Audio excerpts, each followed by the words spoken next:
مجتبی خامنه‌ای دشمنانش را شکست خورده و در تلاش تفرقه در میان مسئولان کشورش می‌بیند.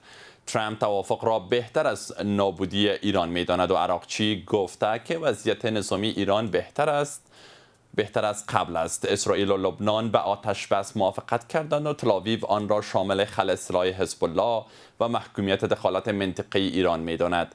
مجلس نمایندگان آمریکا به طرح اختیارات جنگی و توقف اقدامات نظامی آمریکا بر ضد ایران رأی داد و قرار است این طرح به سنا راجع شود. سلام، به تحلیل یک امشب با من اسماعیل سادات خوش آمدید. برای بحث بیشتر در این باره همراه می‌شویم با دکتر سید بلال احمد فاطمی، آگاه روابط بین الملل. آقای فاطمی، شما را به تحلیل یک خوش آمدید میگوییم. پیوستن 4 جمهوری خواه به دموکرات ها به معنی چی است؟ این میتونیم مخالفت با جنگ یا نارضایتی داخلی بدانیمش؟ بسم الله الرحمن الرحیم. سلام و احترام با شما و بیننده های سرویس خبری شما. خب این طور که قبلا هم بالای دی تبصرهایی داشتم و ما در این مورد توضیحات داده بودم که در خود جمهوریت خواها تا فعلا 2 گروه هست. یک گروه است که او مخالف جنگ در ایران است و محاصره تنگ هرمز است و میگه که تنگ هرمز باید بازگشایی شود و این جنگ باید ختم شود. چرا این جنگ امریکا نیست بلکه جنگ اسرائیل است و به نفع امریکا نیست. امریکا قدرت خود، امو هژمونی خود در جهان از دست میده. و یک گروهی است که او طرفدار لابی اسرائیل است و طرفدار دونالد ترامپ است. بنان اونا با جنگ پافشاری میکنن و دارن طرف از این بابت 4 نفر که تعداد بیشتر است. حتی خبر دیگه است که 20 تن از اعضای کانگرس دارن استعفا میتن از مقامات خود من حیث نمایندی ملت. اگر اونا استعفا بتن خب با کلی اکثریت کانگرس جمهوریت خواه در کانگرس از بین میره. 4 نفر به طور سمبولیک فعلا رای دادن، تعدادشان زیاد است. ممکن در آینده ها این رای بیشتر شود. فعلا همه قدر شده که 215 در مقابل 208 رای اینا برنده شدن دموکرات ها و این مسوده را در اونجا با حساب پاس کردن و با اساس ازی رئیس جمهور صلاحیت های محدود میشه که بالای ایران حمله کردن نمیتونه. اگر بخواه حمله کنه باید از کانگرس اجازه بگیره. یعنی این محدود کردن به این که بدون اجازه کانگرس حمله کردن نمیتونی. اینال اگر یکی قانون وجود داره، یکی قرارداد پاس شده، یعنی تاکید بر تاکید است. اینال اگر رئیس جمهور قبلا به اساس قانون که از او یک لوپ هول داره، یک خلا داره، از او خلا استفاده کرده. او خلایی بود که اگر دفعتا جنگ میایه و موقعی برای اجازه خواستن نباشه رئیس جمهور به جنگ رفته میتونه. اما منحصر به این است که در 60 روز باید پس اجازه را از کانگرس بگیره، چیزی را که دونالد ترامپ نکرد. حالا اینا ایتون مقید کردن که این بار اگر به جنگ میری اول باید پرسان کنی. این بهانه نیست که ما به اساس شرایط زیق من رفتم باید بیایی. اگر میری خلاف قانون میری و اگر میایی در اونجا اینا باش قیودات وضع کردن که بالا ایران طرفدار حمله نیستن. بنانی یک مقدماتی یک بندش قانونی را برای دونالد ترامپ انداختن. این با قراردادی که برای مؤاخذه پیش شده او با او تفاوت داره. او یک پروسیجر جدای قانونی است و این پروسیجر جدای قانونی است. بسیار تشکر. آقای فاطمی، اکنون میبینیم که ترامپ بیشتر از جنگ از توافق سخن میزنه و خیلی یک موضوع نرم داره. به نظر شما این از کجا سرچشمه میگیره؟ از این قانونه که نیاز داره تا اجازه از کانگرس بگیره و یا ترس از قدرت نظامی ایران؟ کدام یکش به نظرتان؟ نه خیر، ترس از قدرت نظامی هم نیست و ترس از هم نیست که اجازه باید بگیره. یک کدام پلان و برنامه در زیر بوریا روان است. شاید ما شما نتایجش ببینیم. طوری که دیروز در برنامه شما گفتم که یکی از تحلیلگرای دفاعی انگلستان خانم دکتر عایشه صدیقی گفته که حمله امریکا آمدنی است، حمله بسیار قوی و بزرگ است و ناگهانی است. و گفته که بسیار زود محتمل است و این خاموشی را نشان میده این نرمش دونالد ترامپ و اوضاع را برابر میکنه با امو برنامه‌ای که در عقب برش گفته میشه که ما اینو کار میکنیم. فعلا تو اوضاع را خاموش نگاه کن، نرم نگاه کن که کل غافلگیر شوه و ناگهان یک حمله صورت بگیره. بنابراین پیشخیمه یک حمله ناگهانی ممکن باشه تا در نتیجه زو ببینن که اگر به او اهدافی که میخواین برسن بهتر، اگر به او اهداف خود نرسن میز کسی جای نبرده بالای میز برمیگردن و دوباره بالای مذاکرات صحبت میکنن. و ترامپ میتونه قانون آمریکا را زیر پا کنه و این بار اجازه نگیره؟ بله میتونه.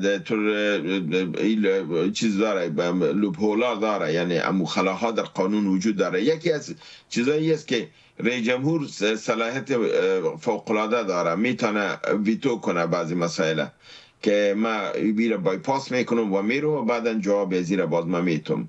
یا فرزن بازی نمی بهانه را عالم کرده میتونه که فرزن قانون که است 60 روز وقت داده برای ما، جنگ برای ما ضروری است، ما میرم به جنگ، باز پس میم اجازه میگیرم.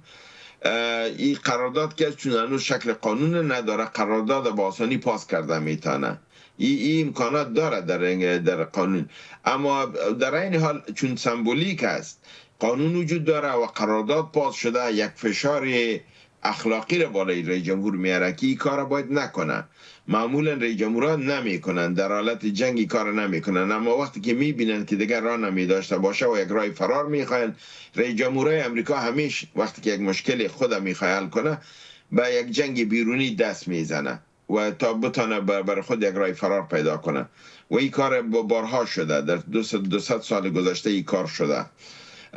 دیگه ممکن است که این کار کنه و بره و دوباره بگه که باز ما بعدا اجازه میگیرم و بعد از او که کار تمام شد ممکن بار دوم بیا اجازه بگیره، دو مشکل نیست و در او وقتا میتونه که به ذریعه اسرائیل لابیگری کنه تا رای پوره کنه. چرا لابیگری اسرائیل قوی است، اونا میتونن. شما دیدین که در رایگیری که قبلا صورت گرفت، آل شما دیدین 215 در مقابل 208 آمد، دفعه قبلی 215 در مقابل 214 بود و 215 رای دونالد ترامپ گرفت، یعنی برد و او یک رای کی بود و دموکرات ها آمده بود برش. حالا خود جمهوریت خواه ها رفتن به طرف دموکرات ها، او وقت یک دموکرات آمده بود به طرف جمهوریت خواه، چرا که استبلیشمنت نمیخواست که او قرارداد پاس شوه، یعنی اسرائیل نمیخواست که او پاس شوه، بنابراین یک دموکرات این طرف آوردن نشد پاس.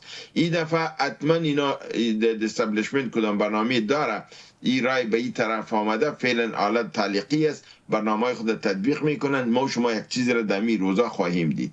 بسیار تشکر. آقای فاطمی عراقچی گفته که ما از جنگ 40 روزه کرده قدرتمندتر هستیم. به نظر شما چی تغییر در ایران در بخش نظامی آمده یا در روابط سیاسیش، در نزدیکیش با کشورها که ایران قدرتمندتر از جنگ 40 روزه ساخته؟ ایران ثابت کرد که هر بار جنگ کرد از جنگ درس خود گرفت، خلاهای خود فهمیدن، ضرورتهای خود فهمیدن، کدام جای را باید خلاها را پر کنن، کدام ضرورتهای خود پر کنن، کدام اشتباهات صورت گرفته او را باید تکرار نکنن. بعد از جنگ جون 2025 ما شما دیدیم که اینا با جنگ امسال که آمدن بسیار تفاوت داشتن. در جنگ 40 روزه کدام خلاهای را اینا فرضاً این باری را اقرار کردن که در جنگ اول و جنگ دوم، یعنی جنگ 40 روزه و جنگ 13 روزه، در دویش ما دفاع هوایی نداشتیم، اما اینا میگن ما دفاع هوایی کاملا به دست آوردیم و داریم و میتونیم از فضای خود دفاع کنیم و هر نوع و عملا هم نشان دادن. در طول یک هفته گذشته 2 دانه F-35 زده شده، 2 دانه F-15 زده شده، در حدود 3 دانه رپر MQ-9 زده شده و این یک تفاوت نشان میده. به امریکا نشان دادن که ما دفاع هوایی داریم و زدن. قبلا ما شما این احصایه را نداشتیم. از این بابت است که نشان میده که اینا آمادگی بیشتر دارن، سلاحهای بیشتر به دست آوردن، خودشان تولید سلاح بهتر کردن و ایران در پوزیشن بسیار قوی‌تر نسبت به جنگ اول و دوم قرار دارد. بسیار تشکر. با آقای فاطمی اگر برگردیم به گفته های مجتبی خامنه‌ای که گفته که دشمنانش در پی اختلاف در بین مقام های جمهوری اسلامی هستند، تلاش های اسرائیل و آمریکا به نظرتان برای تفریق میان مقام های جمهوری اسلامی کارا خواهد بود و چگونه میبینید؟ نه خیر، کارا نبوده. اینا بسیار کوشش کردن.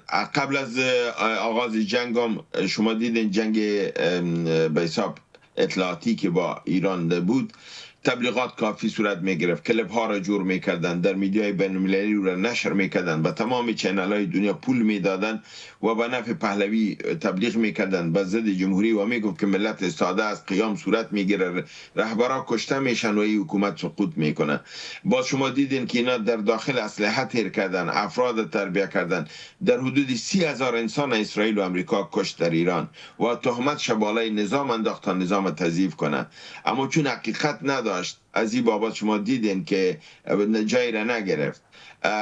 او کشتار که اینا خودشان کردن در گردن و این عادت از اینا هست. امی فرضاً ببینید دیروز بالای کویت و بالای بحرین که حمله صورت گرفت، ایران آلو را گفت که از طرف ما نبوده.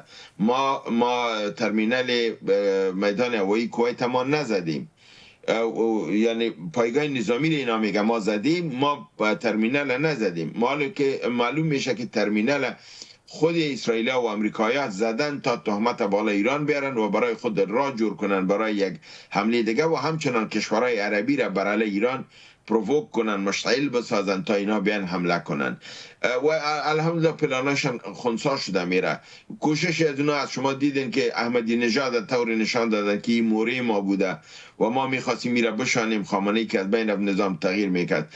تفرقه مندازن، اعتماد بین رهبرا کم میکنن، مشکوک میسازن برای در مورد قالیباف ما شما دیدیم که گفت که قالیباف نفر ماست، با ما داره در اونجا خود انقلابی نشان میده، اما در بیرون کسی نفر ماست، در حالی که این واقعیت نبوده او برشان معلوم شد. اما اینا این کار کردن، تبلیغ میکنن، دی تاثیر میگذاره، مردم مشکوک میشه، در خود امو کادر رهبریان مشکوک میشن. مبادا راستم قالیباف دست نداشته باشن، مبادا راستم پزشکیان را نداشته باشه. ای کارا اینا میکنن و بسیار موفقانه از این استفاده میکنن. مگم تا بالا الحمدلله در ایران کاری نکردی مسئله، اونا متحد ماندن و شما دیدین که قالیباف دیروز در صحبتهای خود گفت که ما فکر میکنم به نسبت تدفین برنامه تدفین علی خامنه ای که بوده در اونجا اینا یک صحبت کردن و در اونجا گفت که ما رهبر اول ما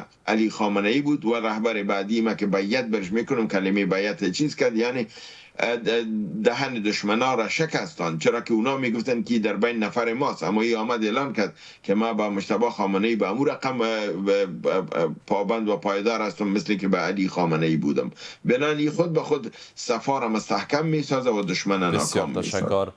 حزب الله ببخشید لبنان و اسرائیل به توافق آتش بستن دادن و توافق کردن.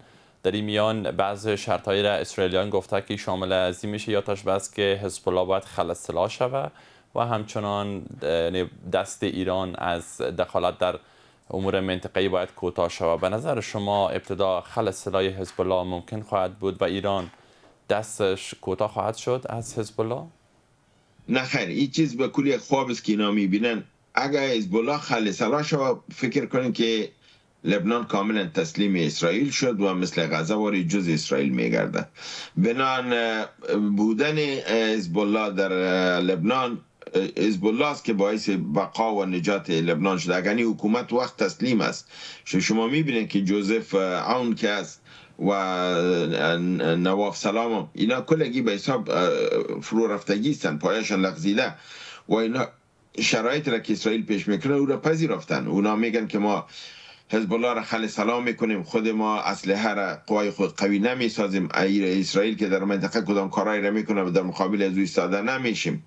بنان معنیش چی است؟ تسلیم شدن است. این حزب الله است که در جنگ های 1980 اگه شما ببینید تا 2000 امی حزب الله بود که در مقابل از اونا جنگید و بالاخره اسرائیل به این مجبور کرد که در 25 می سال 2000 از چیز براین، از لبنان برایند و این مرحله دوم است که اینا باز دوباره حمله کردن و این بار اینا میخوان که سرزمینای را که گرفتن او را رها نکنن. حداقل 40-45% سرزمینا را تا دریای لیتانیا را نمیخوان که رها کنن و لبنان و ایران اردوش به یک موقف است. تا زمانی که حملات متوقف نشه و شما از سرزمین لبنان نبرین، آتش بسی صورت نمیگیره، جنگ متوقف نمیشه، جنگ ادامه پیدا میکنه و در لبنان حکومت آنقدر قوی نیست که حزب الله را خل سلا کنه و مذاکرات با حکومت یک خطای بزرگ است، از خاطر که حکومت او توانایی را نداره. جنگ با حکومت نیست، حکومت خود تسلیم اسرائیل است. جنگ بین حزب الله و اسرائیل است. اگه اسرائیل میخواد مسئله حل کنه باید با حزب الله بشینه. وقتی که با حزب الله میشینه میفهمه که میبازه در اونجا. از این بابت با حزب الله نمیشینه، با اونا حمله میکنن، اونا را میخوان که از عقب خنجر بزنن، خل سلا کنن و خودشان با جوزف عون یک معامله و سازش کنن که چیزی را که من میبینم کامیاب نمیشه و به هیچ صورت خل سلا کردن حزب الله مرگ لبنان است و از بین رفتن لبنان است. دکتر سید بلال احمد فاطمی، آگاه روابط بین الملل، از حضورتان در تحلیل یک سپاسگزار هستیم. جان سپاس که دعوت کردیم. سپاس و به همین ترتیب میرسیم به پایان تحلیل یک امشب ما. وقت بر شما خوش. خدا نگهدار.